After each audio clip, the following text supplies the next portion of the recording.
So, what's going on in the football and Manchester United world today? New ownership talks very much going on in the Middle Eastern Glazers. Please just go give it to the Middle East and never come back. We'll get into that. Ten Hag has big plans for United. He wants to make the team successful again. He wants big signings, 200 million rebuild in the summer. Once again, Ten Hag is trying to force out £50 million star who we just can't seem to get rid of, and I still can't believe that we spent 50 million on Wan-Bissaka. But also, I know he's not at Manchester United anymore, but we've got to talk about the Ronaldo response to Messi winning the World Cup. The whole response, for me, it's, all of a sudden Ronaldo has gone from the second or first best player in the world to the fifth best player in the world because Messi's won the World Cup. Does Messi winning the World Cup make Ronaldo less of a player?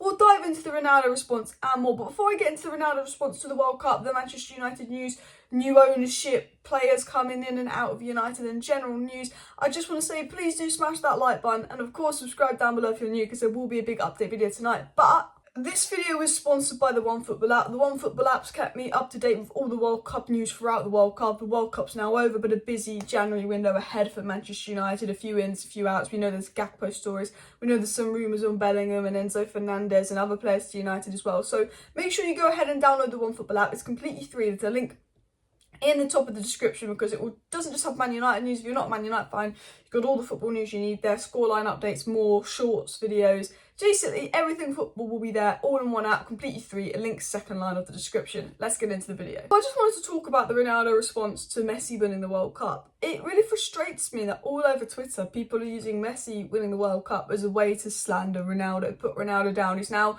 the fifth or sixth best player in the world, not the second best. Like, how? That doesn't make sense. It annoys me because we live in an era where we've got Messi and Ronaldo, and it's okay to have a favourite, but they're two fantastic players. Why, when Ronaldo does something fantastic, people's response is to put down Messi? And why, when Messi does something fantastic, people's response is to put down Ronaldo? Messi doing something brilliant doesn't make Ronaldo any worse of a player, and Ronaldo doing something brilliant doesn't make Messi any worse of a player. But there's this whole narrative of like, oh, Ronaldo's shit now.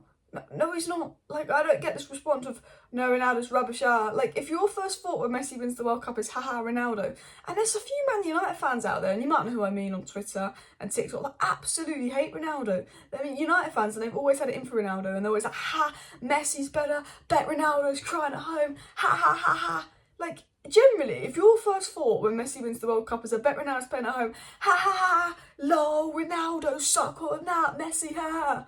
Especially as a United fan. It's just weird. Like, I'm happy Messi won well. Am I happy?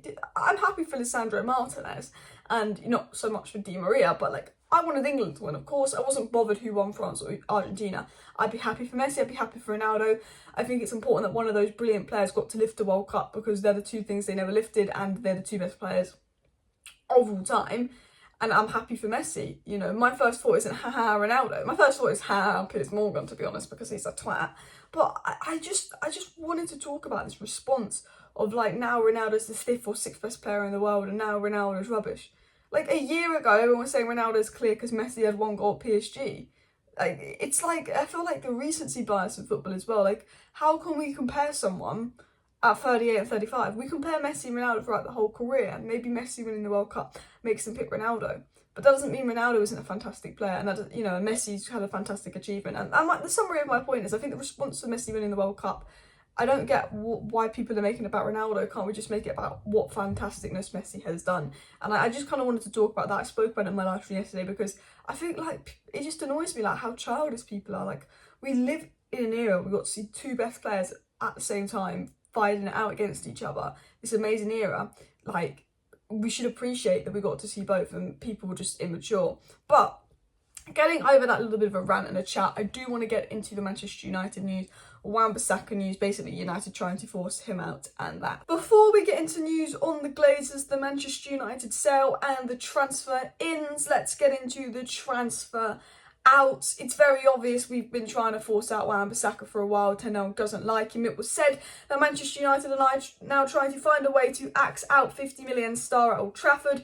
It was said by Dean Jones that United are trying to find a way to get Wan-Bissaka out. West Ham are considering him. They might look at him. There's other various homes for him, there's other teams in for him, and we'll have a better idea about how Man United are going to replace him soon. But he's saying a lot of teams are interested in Wan-Bissaka. West Ham, Wolves, Fulham, Crystal Palace are names that have been linked to him, a lot of Premier League sides, and United are trying to find a way out. Man United have been trying to let Wan-Bissaka go. It was said by Lucas that United informed Wan-Bissaka he was free to leave at the end of last season, and he didn't leave despite Man United telling him he can leave, and that West Ham are interested in signing right back Wan-Bissaka in the January window. So he could be going to West Ham. I'm not sure why Wan-Bissaka didn't leave in the summer. He had permission to leave. He's played 4 minutes of football. He's not wanted by Ten Hag. Man United are trying to get rid of him. But I just sit there and go, we spent 50 million on Wan-Bissaka. He had one good season under Ollie. But who spends 50 million on a right back that had one good season at Crystal Palace? It's absolutely absurd.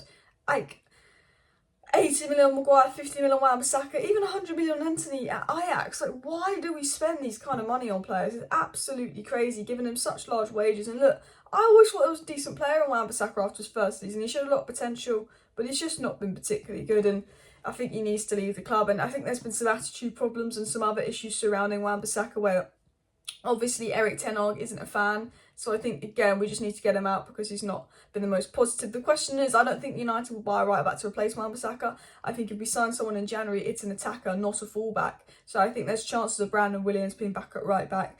Potentially recalling Ethan Laird on loan seemed like a strong possibility, which, you know, isn't the best situation to be in because if Dalot gets injured, we are literally a right back short. But hopefully Dalot stays fit, and it's a difficult one, I think, but you need to get rid of a player that's not happy, that's causing problems, but we do need a backup right back. We've got no depth there. But talking of the ins, what could be potentially happening in United in 2023? We obviously spoke about in yesterday's video the new ownership. We spoke about the Glazers selling United. The Glazers are in Qatar, in Dubai, in the Middle East, talking to Qatar, Saudi Arabia and Dubai investors over the sale of United. And the goal with the Rain Group is to get the full sale of Manchester United done before March 2023, and talks going on with the Middle East. So we know the Glazers went to the Middle East because all the billionaires are there in football and the Glazers want to get the best deal as possible. Even Elon Musk is there. Like, we all know that the Glazers are there to the Middle East not to watch the World Cup, to see if they can get the highest sale price they can, because the Glazers care about money, and all the Glazers can think about is, oh, imagine if we could sell United for a world record 9 billion. That's what they're thinking about. They're not thinking, oh, let's watch the World Cup because it's a big football event. No, they don't even know the offside rule. I don't know, when Netherlands scored against USA, they probably celebrated and thought, oh, it's the wrong goal. No, we're 1-0 down, not 1-0 up. They're idiotic. But let's talk about the ins. It was said by Andy Mitten, a very good journalist, that Erik TEN wants to continue bringing in world-class players to Old Trafford as he seeks to restore their status as an elite club. Erik TEN said to United he wants to bring in world-class players. We know that TEN wants Gakpo in January. We know he wants a backup right back in January.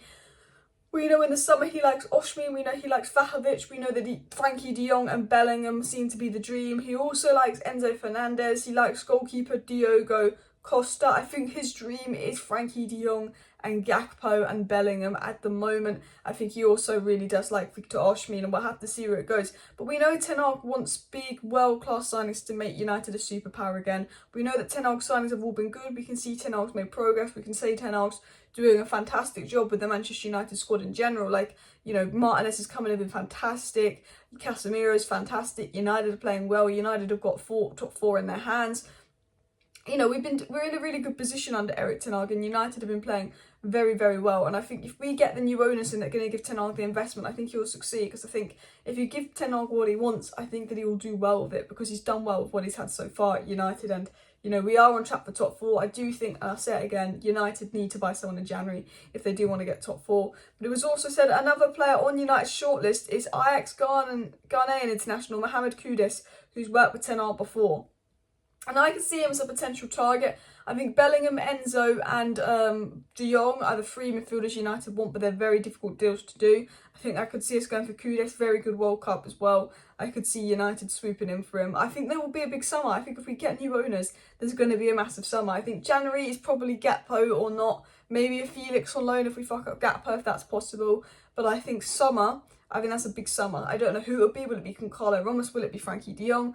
Will it be Kudus? Will it be Bellingham? I don't know what will happen in summer, but I have a feeling it's going to be a massive summer, and I have a feeling we're also going to be bringing in someone in January. So please do hit that like button if you haven't already, and of course subscribe down below if you're new. I wanted to talk about Ronaldo's situation, the hate that he gets. I think he is rent-free in too many people's heads. I wanted to give you a little bit of a catch-up update on the news. I will be back tonight with some more news videos. If there's a massive story and loads of stories breaking, another big briefing, probably a live stream. If it's just one or two big stories, probably a video. So see you tonight. Thank you for watching, and bye.